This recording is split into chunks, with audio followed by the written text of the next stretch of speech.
Dan dia tidak boleh bertanya, dia hanya boleh kata Alhamdulillah, Alhamdulillah, Alhamdulillah. $3,000 untuk berjumpa 3 minit. Inilah keadaannya, dan anda lihat bagaimana Muqtasim pegang, inilah tempat untuk diikat tangan dia kan. Dia akan shave rambut dia, tengok bulu-bulu tu untuk konon-konon dia cantik.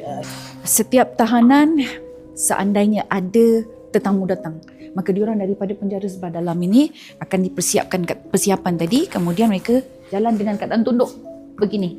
Dan betul-betul sampai ke bucu hujung di sini, barulah mereka dibenarkan untuk berdiri. Dan dia kata itulah first time dia boleh berdiri sebagaimana manusia. Dan bila dah sampai, dia akan bertemu dengan tetamu dia. So Muqtasim, dia berjumpa dengan isteri dia, sebab isteri dia tetamu. زوجي ومين بيجي الرجال ما بس يجوا على الزياره، مين بيجي نساء فقط. ومعي مثلا مرتي هيك واقفه، هي اولاد تنتين واختي. سالوني كيفك؟ قلت لهم الحمد لله. انا هيك احكي كيفك؟ الحمد لله. لك ضعيف كثير صاير، انا كان وزني هون شي 40 كيلو. ايه الحمد لله. Dan setiap perjumpaan itu kena bayar $3,000 bersama dengan RM15,000. Dan di belakang Muqtasim ni akan ada askar yang menunggu dengan senapang.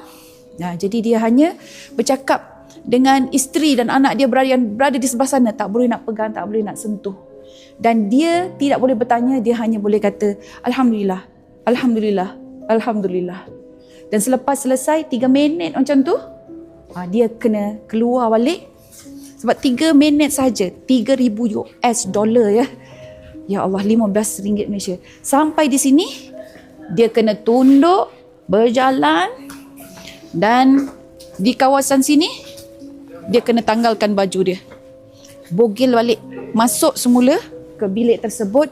Dan ini pula tempat persediaan untuk masuk semula ke penjara. Dan di sini, setiap tahanan bila dia menerima tetamu, diorang akan mendapat kita panggil punishment ataupun torture, yang dia akan dapat torture lagi. So kalau ada orang yang ziarah, itu tanda azab